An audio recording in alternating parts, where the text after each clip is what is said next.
Allison and Blish. Welcome to the Make Life Rich Movement podcast. Thank you so much for coming on. Thanks for having Yes, us. for We're so sure. excited.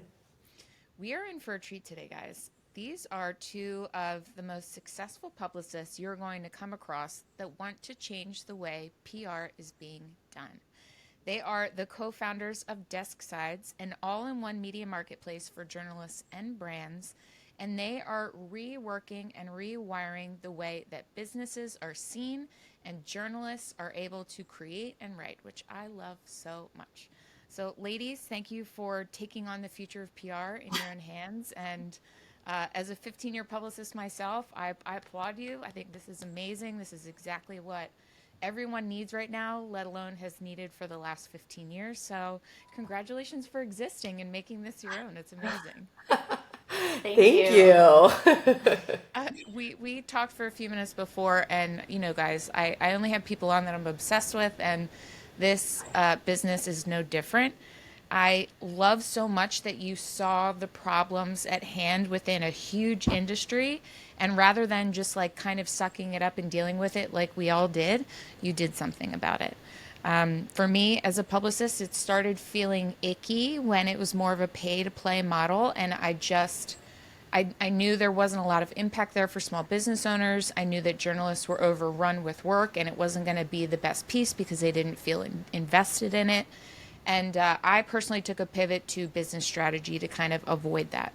But this model that you've created was always something that I thought needed to exist because it not only cuts out the middleman, but it really brings a level of authenticity and real personal interaction that always leads to a great piece and to a great feature. So could you guys just tell us a little bit about what got you to working together? Like, let's take it all the way back to when you were still doing PR in the traditional manner, together or apart. So Allison was my intern about 7 years ago, and we really found that the way we work is super similar. We will find a way to get anything accomplished. I think that's really our brand ethos. We don't like being told no. If somebody gives us a goal, we will get there. And that's how we initially met. And then we've sort of kept in contact and then really reconnected about a year ago. Oh, I love that. Okay, so where do both of your careers in PR start? I know we have 30 years combined, and over those collective 30 years, things have changed time and time and time and time again for our industry, which I don't really think a lot of people think about the ramifications of technology and how things have evolved and gotten so different. So we'll start with you, Blish. Would you mind telling us what the beginning of your PR career was like and kind of what you knew to be the traditional pitching interaction between your client and media? Sure. So I will say I've worked all angles of the business, from the agency side to the reporter side to the writing side to the broadcast journalist side. I have been in this business so long that I used to pitch on the phone. So there was an agency in Kansas City, Boasberg, Valentine, Radford, where I worked when I was still in college, and they would give us media lists, and we literally pitched on the phone, which I think sounds so mind-blowing to most people these days. Like, the fact that you would even connect with a journalist and hear their voice is so crazy. And that's one of the reasons why I think this platform appeals to me, especially, is that you are reconnecting with the journalist. You are connecting with them live. And so it's sort of getting back to my roots. But I've worked for Ralph Lauren. I've worked for Coach in PR. I have worked as a broadcast journalist for WIBW in Topeka. I've written for Forbes. So sort of seen every side of this business. Love that. And you? And how about you, Allison? So I started as an intern at Stella McCartney in New York, and that's kind of where I really knew that I wanted to be in the PR world. I just fell in love with every aspect of the business, and especially with fashion. I think I've always had an interest there. And then during college, I came and interned for Blish, and we just hit it off immediately. And I loved the agency side of it too, of having different clients that you're kind of dipping your toes into. And so I ended up working with her at a swimwear brand that was her client, um, and loved that. And then I moved to New York and continued to work for them. We helped launch their Draper James swimwear launch, which was very fun. And then I ended up moving to Chicago and working at an agency there. And it's just been so great to work for brands of all different sizes and really seeing how each one works, and how, we just as publicists can make their processes easier. And so then during the pandemic, we kind of started talking about how it was so great that we were connecting these smaller brands that lived in Kansas City or Chicago or wherever, to journalists in New York virtually and getting the same results. And then there were journalists that were interested in really highlighting these small businesses that were struggling during that time. So it kind of came about very organically that we knew that this was the right next step for us. Oh, it's so beautiful that it felt like the right step for you. And I think traditionally, the nature of PR for anyone that's never hired a publicist or done any kind of work for your own business in that regard, it's a lot of, forgive me, but it was a lot of like spray and pray back in the day. Totally. Where can I Totally. who can I email? Like, oh my God, Hardware Store Trade USA. Take this. Like, do you know? And it was almost like any feature was a feature, anything would work, because people were just clamoring. And then things almost came. So I started school in 2003. I was doing pitches on the phone. That's how I was taught. Fax machine. Email was like, they don't like email. Like, I was taught in an old Catholic school. I got that like level of education. I got Facebook my senior year when it was still for college students. So social media wasn't even like a thought. Fast forward, you find yourself at a pace of work that, holy shit, we were never supposed to be emailing people 300, 400 times a day. Like, the workloads are not making sense. But for a PR firm to thrive traditionally, you were either doing it by yourself with an assistant or a couple of free interns from the local college, or you were going all out, balls to the wall. Let me get a huge agency together. I need 15 junior publicists, and I'm going to be taking out every editor to lunch every single day and wearing my little feet dry. Like, it was just a rat race that didn't really equate or make much sense. I think it evolved again. Social media gave small business access to hire people if their stalking skills were on par with ours. Totally. What we're used to doing. You know what I mean? Like, but I think then it's, okay, I found this person, but how do I talk to them? What do I give to them? What do I say to them? Why do I matter to them? And that comes back to needing a publicist. Yes. I think people think it's so easy. Oh, here, look at my new like lipstick line. Like, it's amazing. It's this, it's that. It's like drop in the bucket. Yeah. Totally. Nobody cares. There's What's 200 of the story? same. Yes. Yeah. What is your story? And I think the beauty of PR has evolved again to now, I think if you're a publicist or running an agency in 2024, you have the most beautiful niche on the planet. It's working for you. Your media partners feel like seen, heard, felt, supported, represented in all manners, as do your clients. And you are one of the unicorns. And I work with a lot of those publicists to have people on my show, and I applaud them because they found the niche where they're able to still authentically run their business, do amazing work for their clients, and everyone they work with is beautiful. But a lot of these people can only work with so many businesses. And the workload out there and the growth potential is massive, but there's never really been a method that could accommodate a lot of people all at once. So the platform that you have created, please walk us through first where the idea came up for this. And then I'm sure you immediately, that moment, that day, started writing out how to do it, because that's what publicists do. Guys, if you don't know, a publicist is really just a strategist. Right. We just talk to a lot of people. Primarily, we're speaking to the media or to other major key relationships you need to get in front of the faces that are going to buy or do or talk about whatever you are. But the strategy behind what you created here is so simple and so refined.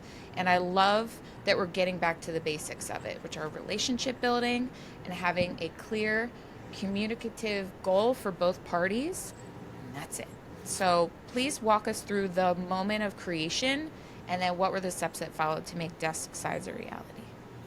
Sure. So we, like Allison said earlier, during COVID, we were sort of like shocked at how easy it was to connect clients to editors in New York, for instance.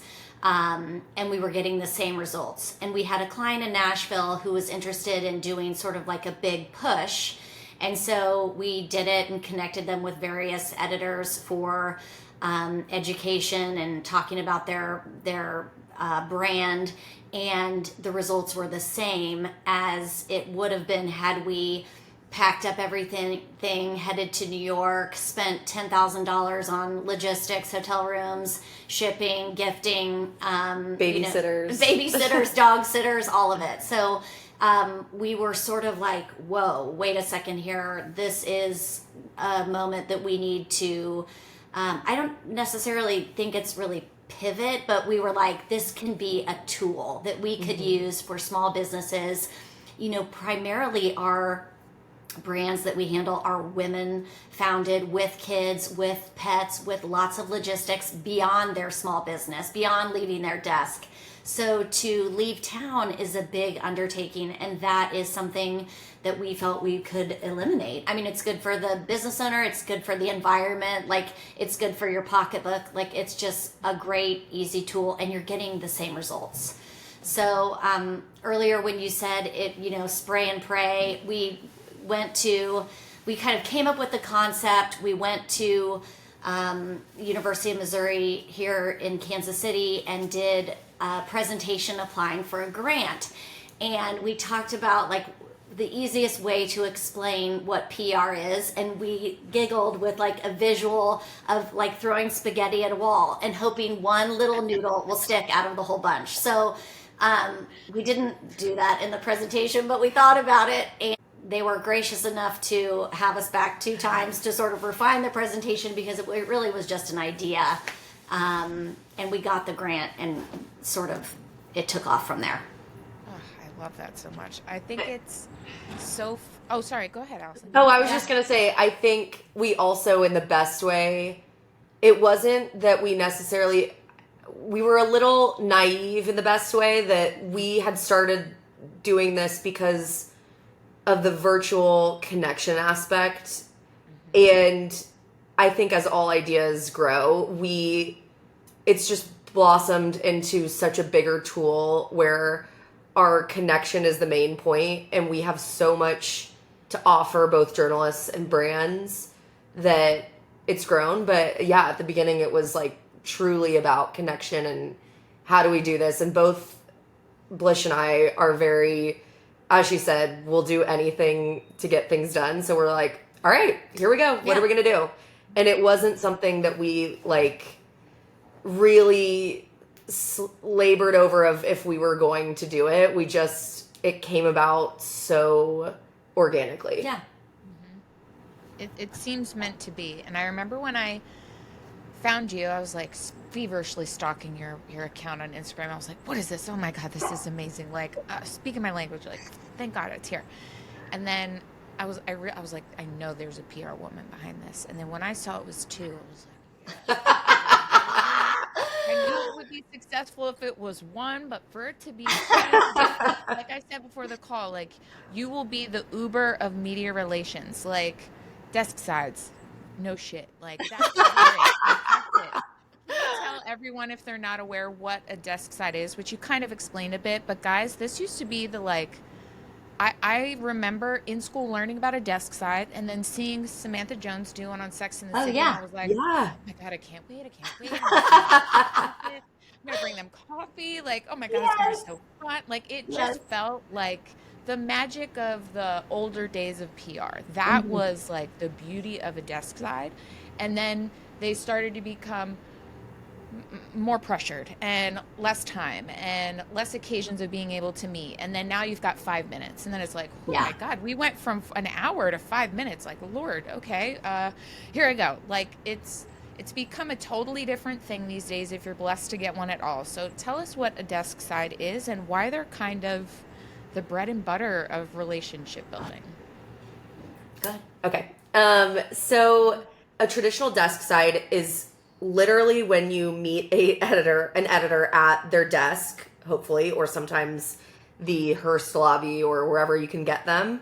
And you are showing them your product, you're talking about, or your brand that you're representing their product, you're talking about upcoming collections and really trying to facilitate number one, a relationship, but any future opportunities for a story.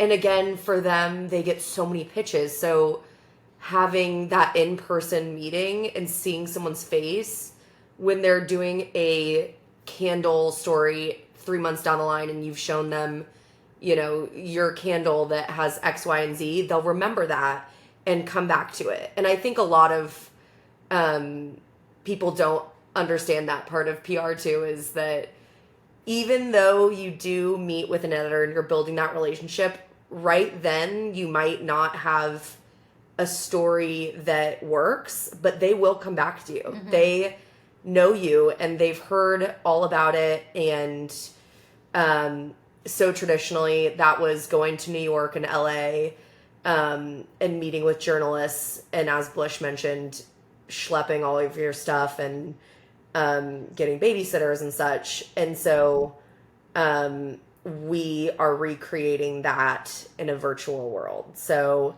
these journalists now write so much more because these publications give them many titles and, many beats. And so they don't have time anymore to sit there with you for an hour. So we're trying to fit into their world and how it's efficient on both sides and not just the brand side. Also, you might not be able to meet in the Hearst lobby anymore because they probably don't work in the Hearst office building. True. I mean, the market also following COVID switched so heavily freelance that it became very difficult to identify who was writing what.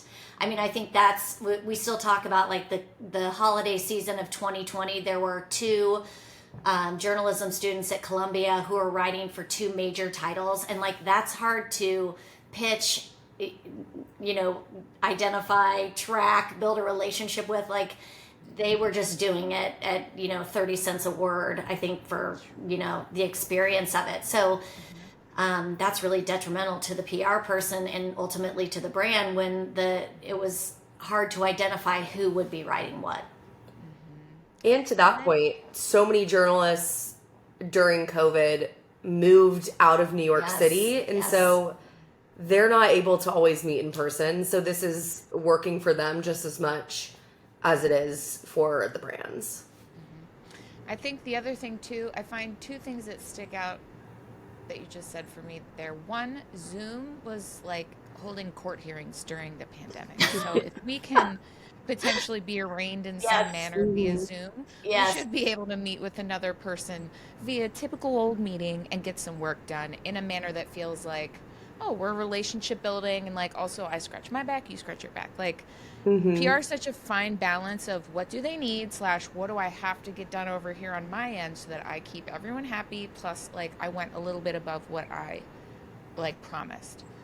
And I think it's really cool that inevitably your model points out the fact that journalists they no longer have that cushy 80s, 90s like work environment that we saw in movies that we all like have drilled in our head.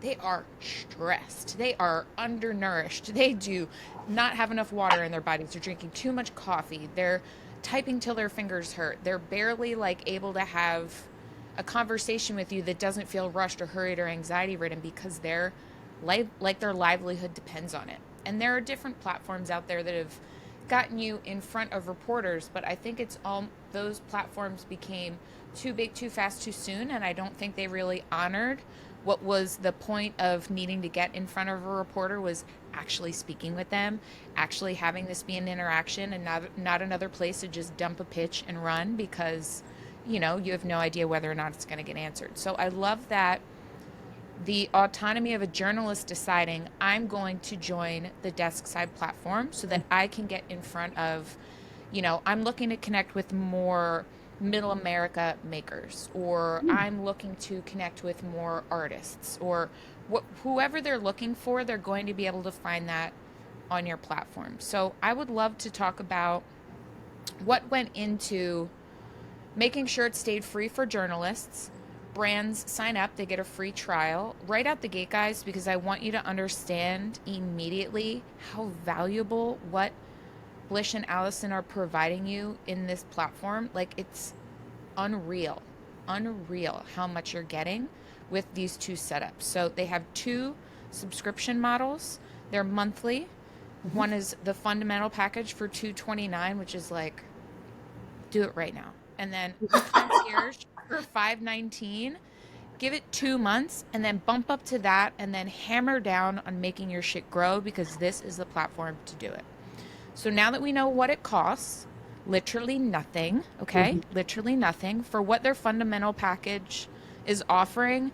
In Philadelphia 10 years ago, I would have charged for like just a 1 month, like, here you go, like, this is my proposal for a 1 month retainer. Might have been $7,500. Yes. And that was a long time ago, guys. Okay. So the value here, it's not even a discussion. And the quality, no, out the gate, you also don't have to worry about that. So put those two worries behind you and let's get into the nitty gritty of what this is and how it works. So if you're a journalist, let's start with the journalist side. I'm a journalist. I need help finding good quality leads that can lead to like multiple things that I could spread out. They're like multifaceted. They got it going on. Like, what does that look like for me as a journalist when I first sign up?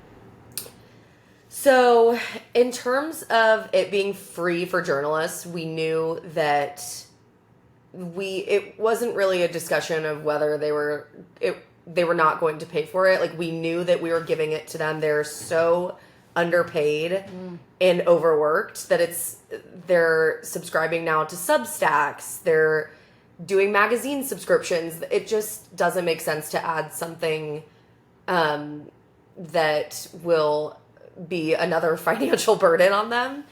And so it'll always be free for journalists. And so journalists will literally sign up, give us all of their information of what beats they work on. We have past stories of theirs that just so that brands can take a look as they're connecting as to what they've written about, and all of their links. So if they have a Substack, we'll link that, and brands can subscribe and have another way to kind of look at their work, and hopefully give them a little bit of revenue that way if people are signing up for their Substack. But it's super easy for journalists. They have matched brands that are within their beat that they can take a look at, but we also allow them to, we have a database for them of all of our brands. So if you're a beauty editor and for some reason you're working on a domestic lifestyle story, you can search vacuum. I don't know why a beauty editor would, but you never know. And those brands will pop up. So you can go outside of your normal beats and take a look at all of our brands in case you are writing a story that is outside of your realm. We also have in-app video and messaging. So we're hopefully replacing their inbox. So you don't have to leave the platform to have those conversations. And that was also a really important point for us, was making sure that connection happens within our platform from a desk side standpoint. And then from a brand standpoint, we, again, wanted to make it super affordable. So these small businesses can either that have never done PR before or have and can't afford it, are offered this solution. And so once they sign up, they'll also go through an assessment where we're asking them their PR goals and things like that, so that our matching tool is doing that efficiently and correctly. And so the fundamentals, you'll still get full access to the platform. The platform is self-service regardless, but the concierge level of it adds feedback from account managers and even one-on-ones with us, where we can go through your brand book and give you feedback, or, you know, have that extra consultation where they're getting a publicist perspective that, you know, here's the best editorial imagery that you should be showing them, or what is the special sauce to your brand that a publicist will be interested in. So, or I'm sorry, a journalist will be interested in. And so having that guidance, that was also kind of a no-brainer for us, because I think that's, to desk sides, our secret sauce, as you mentioned, being two publicists instead of, you know, people that don't have experience in the industry. We're able to kind of show them a behind the curtain perspective and really hopefully help them succeed even more. And I think also for brands, you know, deciding between the two tiers, we did have a lot of brands initially come on and say, we don't know how to do a desk side. Mm-hmm. Like, we've never done it before. So I think, you know, especially the brands that we were testing with in Kansas City, like, that is something that they need to learn how to do. Like, how to talk about themselves, how to sell themselves, what will a journalist be interested in. So for us, that was also important to make sure that they're, you know, these brands and these brand founders or owners did have good talking points. That way we're keeping the journalists engaged too. So it's sort of killing two birds with one stone. It's beautiful. All right, I'm going to recant my statement. I think you should start with concierge if you haven't already worked with a publicist.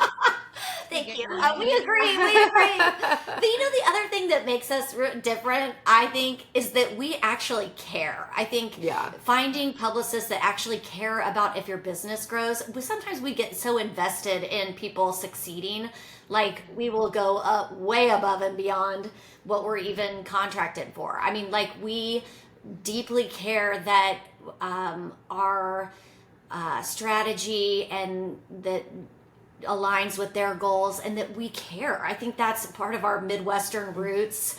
Like, we are hard workers. We actually give a shit that you're gonna do well. So that's part of it too. I think that's where the concierge level came through. We were like, some of these people need extra help to succeed. So it's really just time. Yeah, and we're also, one of our 2024 goals is for these brands to either, journalists have so many great Substacks or articles that they've written, kind of PR 101 from their perspective, that we want to give these brands access to as just another way of learning, because as Blish mentioned, a lot have never done this before and don't know how to even begin or what a desk side is. And so really offering more than just the two of us, which we are very special, but just an even better opportunity to grow. Mm-hmm.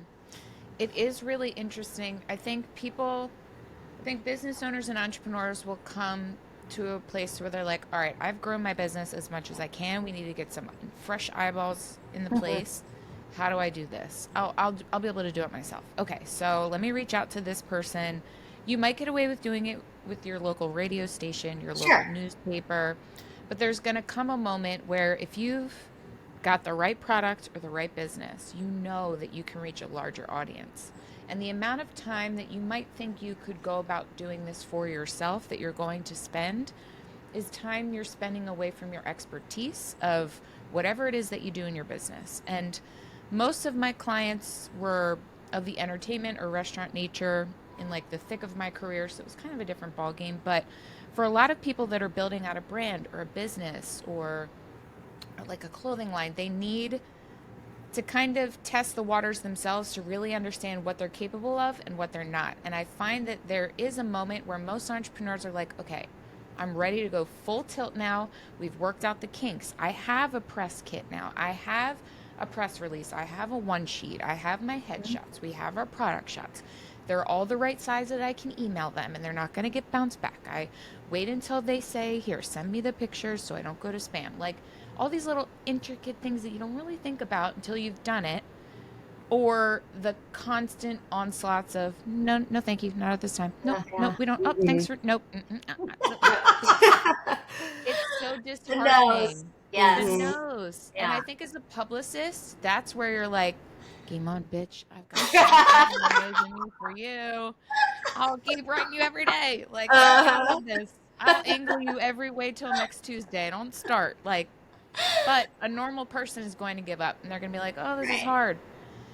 You're going to come to a place where you know that you've done all you can personally do to get yourself to the next step. And I think that would be probably the perfect candidate for working with desk sides. I think people that aren't near major cities that have the options of being able to, not hire a publicist for the reasons other than media representation. A lot of people need business strategy. You got to make sure your sales are in place. Do you have email funnels that are going to help like work for you and not against you? What's your social media looking like? There's so many aspects that a traditional publicist has kind of had to morph into to help them become camera ready, media ready, like full front presentation to the world. And I think there's always a time and place for you to hire an agency to help you if you don't have the wherewithal to do it for yourself in a manner that is your very best. And don't feel shame in not being able to do these things because you have your specialty and you have your expertise. And that's your gift and your talent, and you need to look for people that can help you get further and further down that line. Where I see desk side being literally the like, oh, thank you. The minute you have all of that in place, guys, for the rest of your business, you need to be bringing fresh eyes every day, every week, every month. More, more, more. Now, that can get super overwhelming if you didn't have something like desk sides to keep that fresh injection of new interests, new reports coming out, like collaborations. There's so many ways that it could go, but it's very exhausting to do it by yourself. Tell us who you think are, and you don't have to tell us specific businesses, but can you give us some instances of where they maybe weren't having any success prior to working with desk side to get themselves some promotion, and now they're seeing success because they're able to utilize your platform? Sure. So I think for any like small to medium sized business, I think that it does, unless you're working with an agency full time on retainer, it's almost impossible. Or you're maybe on an affiliate network paying upwards of 30%. It's impossible to get a placement, period. I don't think that it really goes much beyond that. And so we have been able to sort of bridge that gap and connect the brands that are on the platform to the journalists that are on the platform that does result in major PR placements, whether that's Town and Country, Southern Living, Better Homes and Gardens, like real PR placements that are revenue generating, or also even a profile in a trade magazine. We had one of those two come about from sort of like the early beta testing where we connected them just to see if it would work. But it resulted in an amazing trade feature. So I think we are offering relationships, we're offering opportunities, things that these businesses wouldn't otherwise be able to have, without taking on a massive, like you said, $7,500 a month. We would say even upwards of $10,000 a month for, and going through budget cuts and things like that. Or, we would even recommend upping your percentage of sales on affiliate networks and then doing a tool like Desk Sides so you're more appealing to the editorial side and you're only paying on conversions. Like, I think that's something that's important too, like recognizing the importance of that affiliate driven PR, but only paying for it if you're actually getting sales. I think that's a concierge tip. I love that so much. Did you walk this? Oh, sorry. Go ahead, Allison. Oh, I was just going to say, I think it's also been interesting because we originally had no idea how publicists were going to react to desk sides. Yes. Not that they would necessarily be upset, but one of our taglines originally is publicity without the publicist. So we've actually had such a great response from publicists where they almost are sending, especially when we were offering a free trial in exchange for feedback from our 2.0 version, that they were almost sending some of their brands as like a boot camp to understand this is what PR is and this is how you do it, and here's the true learning experience of like, if you want to continue to build your business and then eventually work with a firm at $10,000 a month, which I can't understand, but this is how you do it. And so that's been a fun, unexpected success of it, is that we've had so many publicists become supporters and understand that they're an ally to us and that this is as much of a tool for them as it is for these brands and journalists. It's really, I think you're where I stand. I stand forever. And I've been a publicist for 15 years. Before the call, I told them, like, I've been waiting for something like this for people to refer to. Every now and then I'll help someone like build out a business plan, or they need some sales strategy to like shake things up. I like those kinds of projects, but I always, unless there's something very specific for some of the PR friends that I have, I never really know where to send them, because all they really need is just a place to keep trying to do some outreach. And I think that there's also a couple of windows that publicists might not be thinking about where this kind of interaction and partnership between yourself and desk sides would be great. Is, we all take on those clients out of our heartstrings being pulled because we know they don't quite have everything together, but their heart's there and they're building and they're growing. Help them out with like the foundation of what they need, and then send them to desk sides. They're not an ideal customer for you.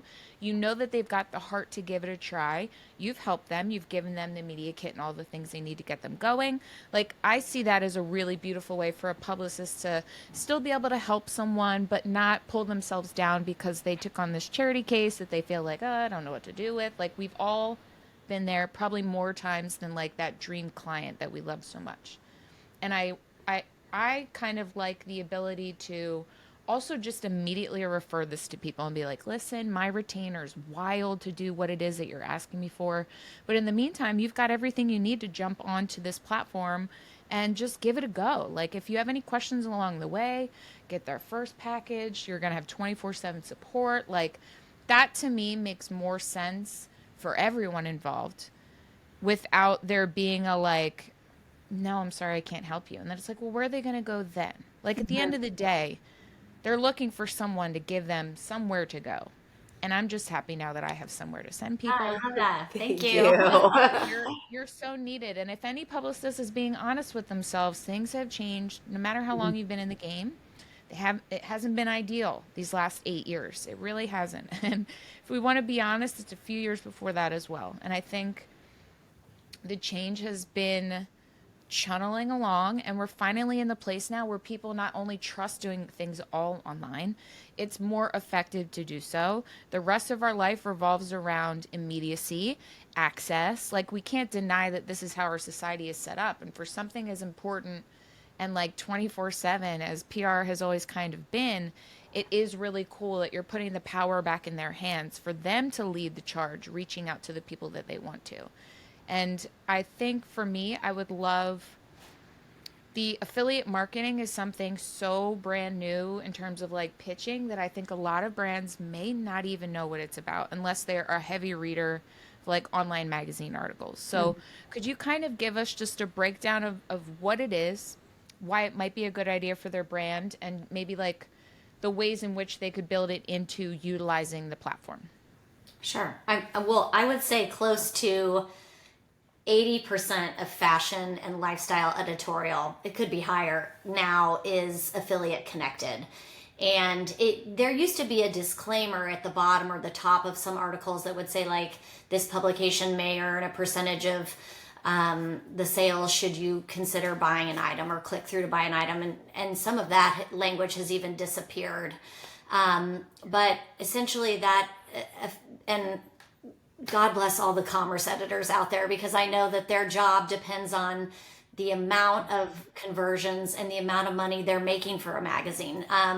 But so an affiliate network, just connecting the brand to an affiliate network, so when there is a purchase made, the magazine or the publication makes a percentage of that sale, or even an Instagram or TikTok influencer, the same, they're connected. It's essentially a middleman between the publication or the influencer, the affiliate, and the brand. And I think we've been able to really harness, share a sale is our favorite, but harness the affiliate business of some of our clients to strategize with publications to get some great editorial. And I don't think that's going away. Yeah. And I think, I mean, at the top of our list, of our wish list for 2024 is partnering with a share sale or someone like that, to where all of our clients on desk sides are automatically onboarded onto their platform and giving them the opportunity to do affiliate through desk sides.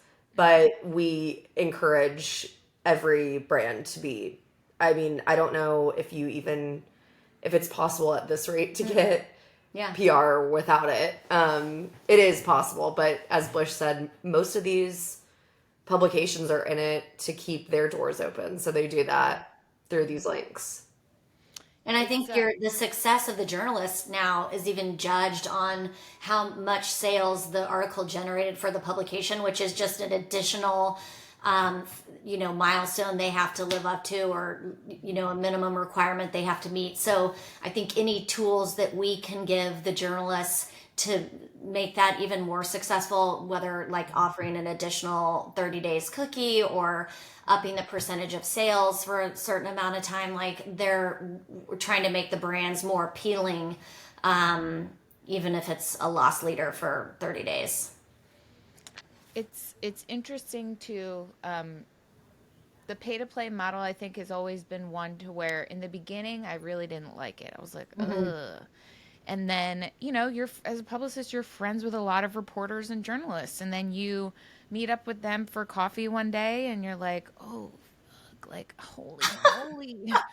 Within your career, things have changed so drastically. Like, you look stressed, my friend. Like, maybe this should be a decaf for you. Like, what can I do to help? Like, it's just so beautiful that you're giving, because clients would never care or understand, or it was always like, well, what about me? And it's like, that's great, but we need some reciprocation. If you wish for this to be a relationship we can come back to again and again and again in the future, and to not take in the true reality of everyone's existence that's going on in the background, while also trying to achieve and get some sales and exposure together. It's like both of you having to pack up and spend all of this money to go halfway across the country to get an hour if you're lucky with someone, and then just to come back and then wait months for something to like matriculate from that. It was inefficient. And I think we've gotten to the place now where everything is starting to come around full circle, to where everybody's like, let's take a step back and reassess, because we can do this so much easier, so much more streamlined, so much more strategy.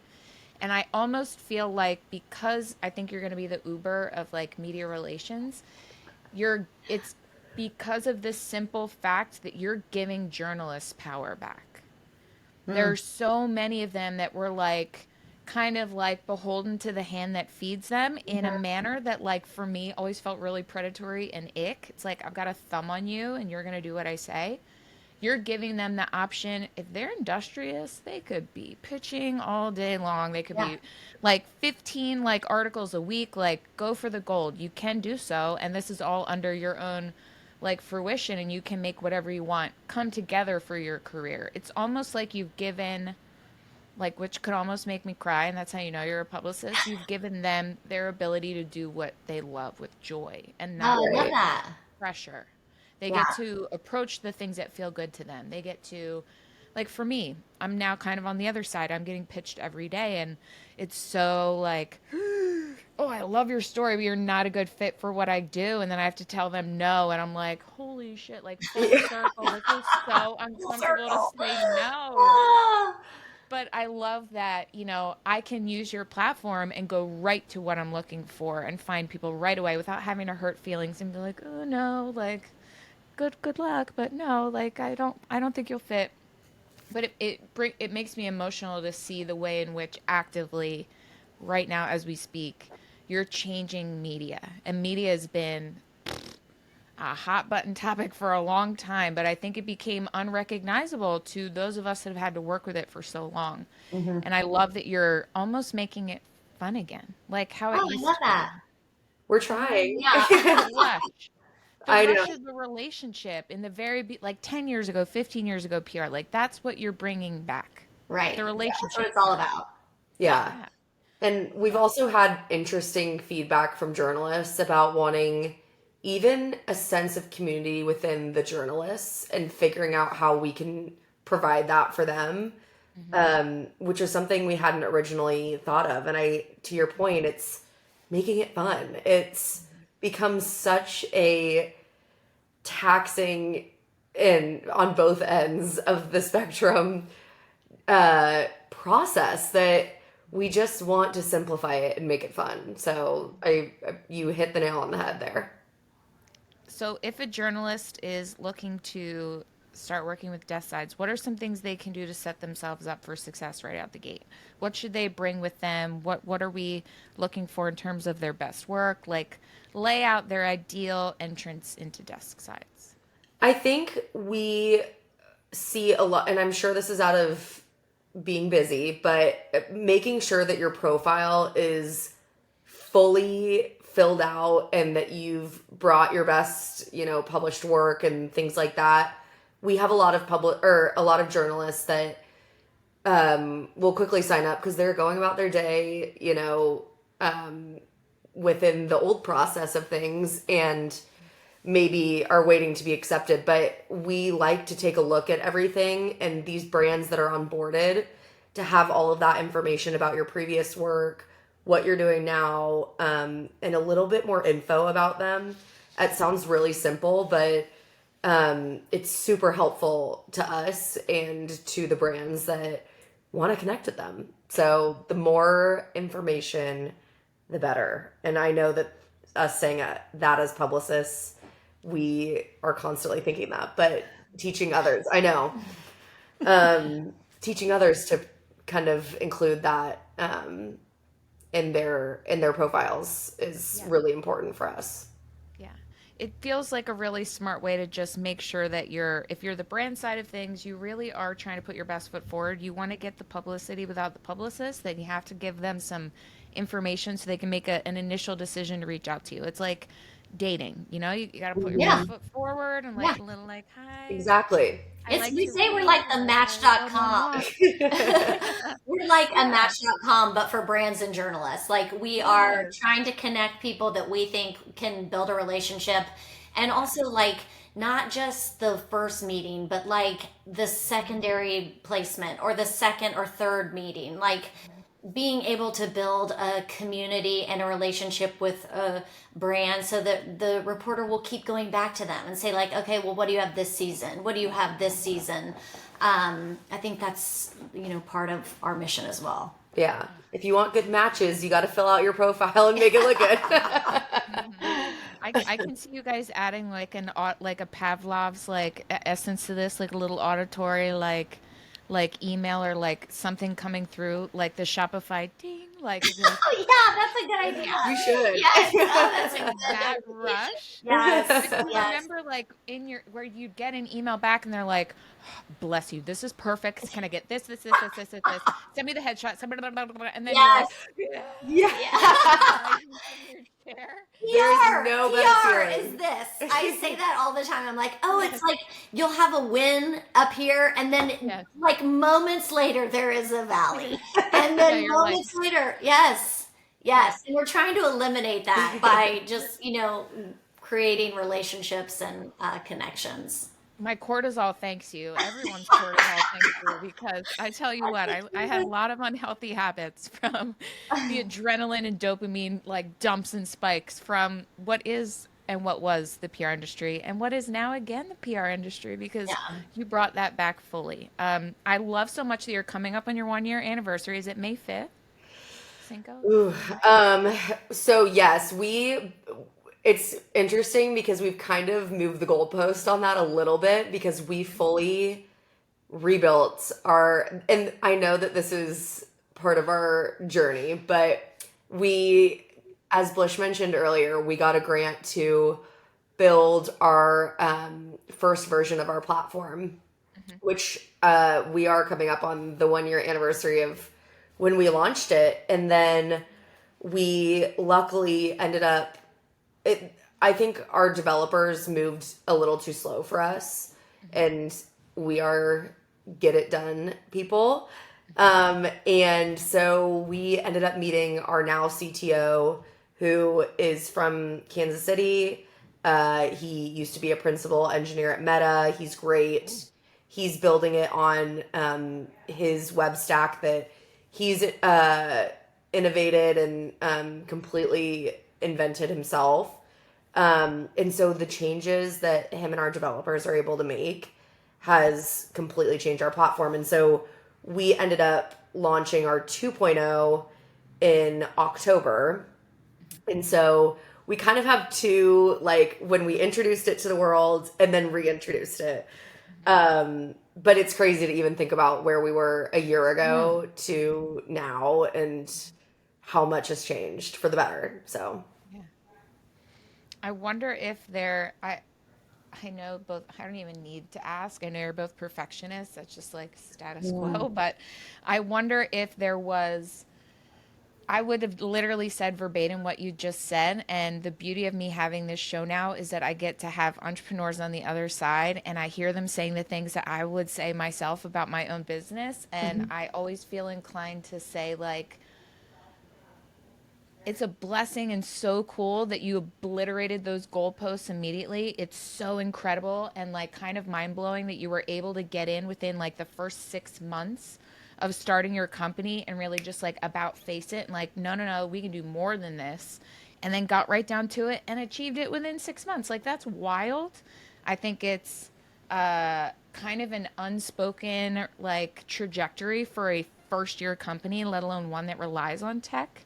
So it feels important to me to state that it was maybe a year like this, or yes, you like yes. made some like exits on the highway and came Oh back yeah. on again. But ultimately, it's so impressive what you have put together. There's no clunkiness, there's no errors. It's cohesive. It's beautiful to look at. It's not something I would mind having open on my computer all day long while I'm working. It provides like just I think we've all become used to having platforms feel like our office because we're all working from home and you need that place where you can like zoom in to like focus land.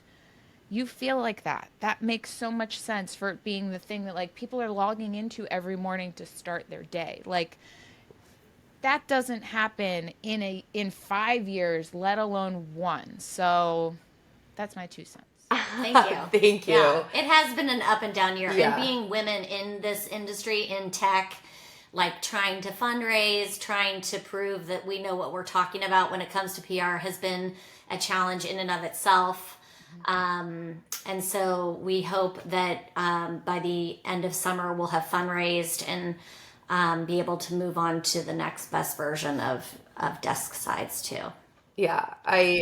It's so up and down, and I think if people knew, again, the greatness was a little bit of the naivety of like coming in and we were like, we're going to build this product and here it is and take it and you all use it and you don't, there's so much that goes into that has been such a great learning experience for us, but it does require the peaks and the valleys, and we're so much better off for that.